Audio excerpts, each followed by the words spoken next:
my presentation is on tolerable delinquencies. What I wanted to do is sort of just define what they are, since I haven't really found them in their complete form in any sort of literature, and I wanted to motivate further inquiry into what they are and the application of knowing what tolerable delinquencies are. Okay, so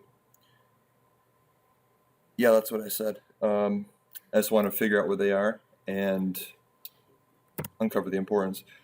All right, so in a lot of literature, delinquency is sort of applied to only like adolescent behavior, adolescent deviant behavior, but that's not what I mean by delinquency here. I mean, it may mean this, but it's not strictly that. So here it's more like just a neglect of one's duty. That's what a delinquency is. And I'm going to specify more later, but this is just for the next couple slides when I sort of talk about cursory stuff. So in general, the things that are only noticed by those who are prone to notice, for example, police officers, they notice when someone drives slightly faster than the speed limit, but they often do nothing about it. And when you're driving along, you might not notice this. Maybe you do. Also, so this is like a governmental sort of thing, law enforcement, and it also happens in social situations. Like loud chewing, I don't know, some people might find that to be delinquent behavior. Other people might not notice. So these are just examples, and it gives you like some sort of idea of what it means to be a tolerable delinquency. Both instances obviously are minor, and we'll see that most tolerable delinquencies are minor, if not all. So what I thought, since tolerable delinquency sort of implies something in the future, it's tolerable, that I would look at things that are tolerated delinquencies and sort of extract what it means from these concrete examples in reality. So yeah, when we think about something that's tolerable, it's not set in stone, but it sort of means endurable or acceptable. And it's just between contexts. So North Korea versus the United States, you're going to find what's tolerated in these two places differently. Casual, this is supposed to say meal. Casual meal versus a formal meal. You can probably say pretty much anything at a casual meal, but if you're at a formal meal, you have to sort of watch what you're saying. So yeah, it would be guesswork if I didn't sort of look at tolerated delinquencies first and then modify it to what I think a tolerable delinquency is. So these like, well, there were two, I guess. There's more now. I didn't edit the title. So these are sort of terms that I'm using throughout the presentation. A violation, a rule, an agent, punishment. So I define violation as an action that is not permitted under a set of rules, a rule as an explicit or unwritten regulation applicable to a certain context. An agent is a person that fulfills a relevant role in a certain context, and a punishment is the consequence provided by Rule R that can be carried out by an agent. Yeah, to punish someone is to carry out punishment. Okay. So I just sort of came up with this definition as a preliminary one, sort of something that we kind of might initially think is a tolerated delinquency. So if it's a violation of a rule that is recognized by an agent with the ability to punish the violator, but yet the agent doesn't punish the violator.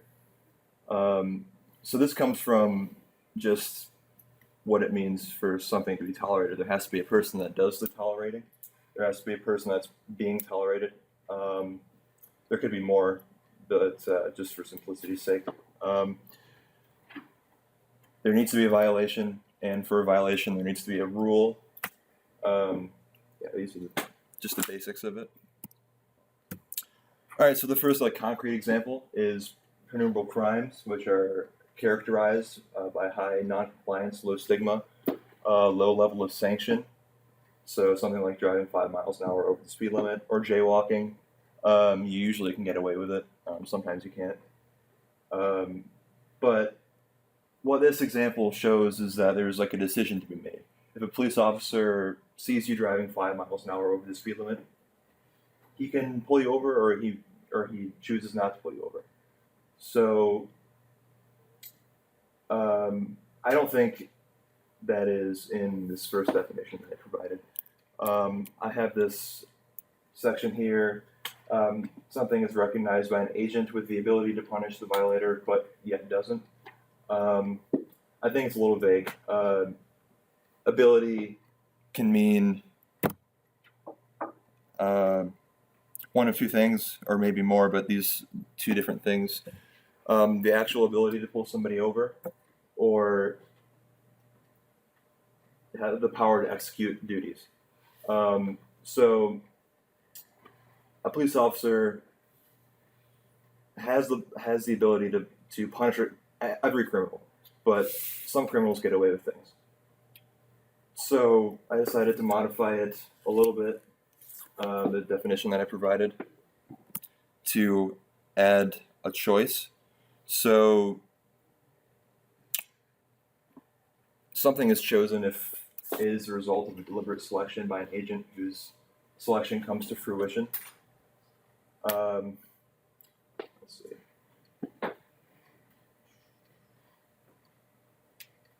Yeah, so it kind of clears up the vagueness of the original definition, and it implies that there was a choice to be made and that toleration was decided for the agent in question.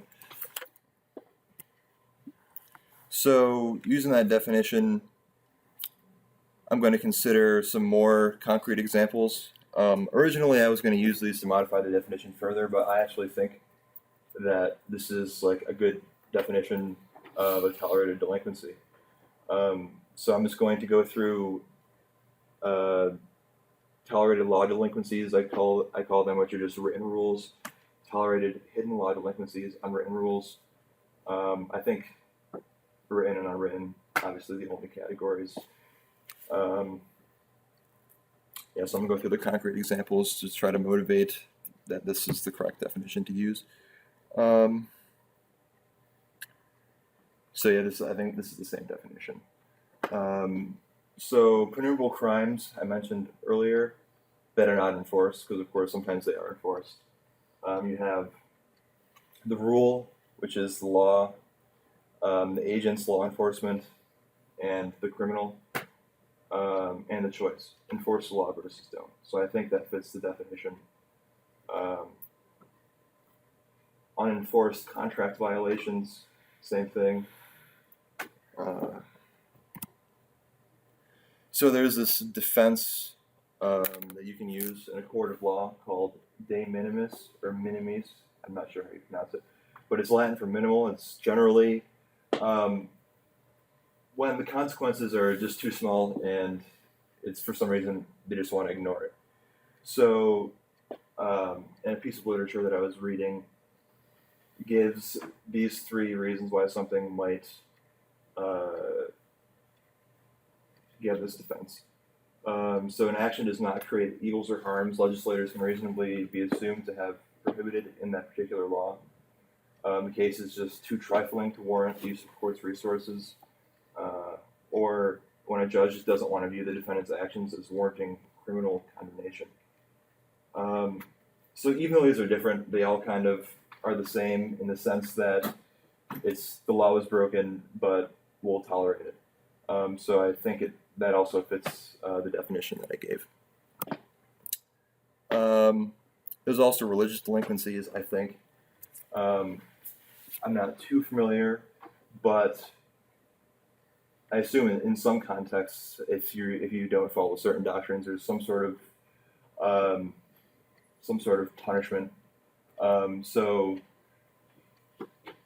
leaving the Church of Scientology, you'll be ostracized by your family or your friends that are within it. Or I also considered like self-punishment. Some people say that their beliefs, they feel guilt about them. So in the same sense as the prior ones, there's a rule, there's agents, and there's a choice whether or not to carry out punishment. And norms, yeah, the same thing. So I think that motivates the definition I provided earlier. So now I want to sort of transition from tolerated delinquencies to what it means for something to be tolerable. So other than the thing I mentioned earlier, which is that tolerated delinquencies are like, there are things that happened in the past, and tolerable seem more looking forward. It also seems that there's like a different basis of the choice. In tolerated delinquencies, it doesn't seem like there's really any uniform basis. So in a certain context, a police officer 1 might pull somebody over, or police officer 2 just wouldn't do it. Or in a social situation, if someone's chewing too loud, one person might say something when the other wouldn't. But with tolerable delinquencies, I think that it should be modified where there's a uniform basis of choice in order to also motivate further inquiry into them. So what I suggested for this uniform basis of choice is a certain set of expectations in the context which the tolerable delinquency appears. And I think this as well, like a certain set of laws or a certain set of expectations that a certain community wants to fulfill through the way that they enforce the law. So it might not just be the laws themselves, but every community might have some sort of different end goal in how they enforce the law. Like a rural community, they might sort of let you speed more than in a city. So this is the end, sort of bringing up some ways that these might be important in law enforcement. Knowing what's a tolerable delinquency will let you allocate resources to things that aren't tolerable. So some things I read said that law enforcement, obviously they get revenue from pulling people over, but that's also because they spend revenue on trying to enforce the law. So if there was some system put in place where they could know that these certain delinquencies just don't even need to be paid attention to, then they would save resources for something else. There's also ethical implications, like why something should be a delinquency in the first place if we are allowed to tolerate it. Also, penumbral crimes, interestingly enough, most everybody who commits them, which is probably everybody in this room, thinks that they're law-abiding citizens. So it seems that maybe there's some sort of thing to look into there about whether it's moral for that to happen. Because there's some evidence to suggest that people who feel like they can get away with things might, try to get away with more than they should. And also in political theory, I mean, obviously they play some role in society as we have them. But what role do they play? And isn't an important role? And how would society be different if we could find like an optimal amount of tolerable delinquencies to grease the gears? So these are the kind of things I want to look into later. But I think that sort of gives a good definition and provides some sort of motivation for maybe wanting to look into the topic further. So if you are going to look into this further, you should probably look into the analogies with health and disease. So we tolerate small sniffles. Mm-hmm. Doctors would be angry if people came to the doctor's surgery with a small sniffle, because it's a waste of resources. The same kinds of vagueness issues arise for illnesses as arise for delinquency. think it could be applied in other areas too. It's a vagueness problem. What is vague in one context? What is precise in one context may be vague in another context. And as long as something is in the area where it's close enough to what is legal for it to be uncertain whether it's illegal, then many people will tend to treat it as if it were legal. Okay. So it's tolerable. But it doesn't have to be legal. It could be also worthy of being cured, worthy of being cleaned, worthy of being checked. Okay. Worthy of being graded badly, failed. So it applies, I think, to very many areas where we grade things. Okay. Which is practically all areas. Worthy of being eaten. So when somebody is a bad cook, but still it's tolerable.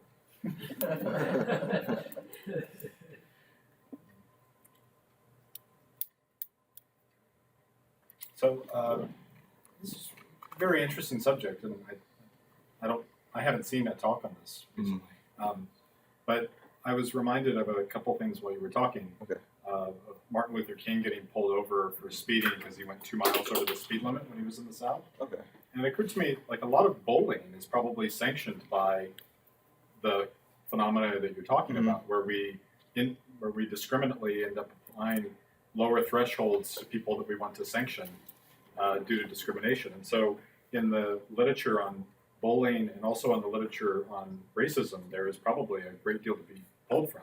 I think especially about, in cases of capital punishment, frequently people look at them and say that we're putting black offenders to death at higher rates than white offenders, and proponents of capital punishment say, well, we just need to put more white people to death, right? But there's an argument about delinquency there to be made, and its function that maybe you haven't quite thought about yet in that way. Yeah, no, I agree. Yeah, I came across something last night actually about political theory and sort of oppressing like an underclass of, so I think that's very... Like, I don't care what bathroom you go to, for instance. You can go to anyone. Right. Yeah. Well, I guess you don't care. I mean, some people might. I don't. Yeah. In the other direction, while you were talking, I was thinking of tolerating delinquencies based on the person that's doing the delinquent act or whatnot. A celebrity or some kind of politician they come in. Okay. Now suddenly the range of tolerable actions are much wider. Did you say bowling? Bullying. Yeah. Bowling. I heard bowling too, and then I just heard text. It's the room. The only thing I could figure The rules of bowling were very simple. out. All right. I guess that's it then. Thank you all very much.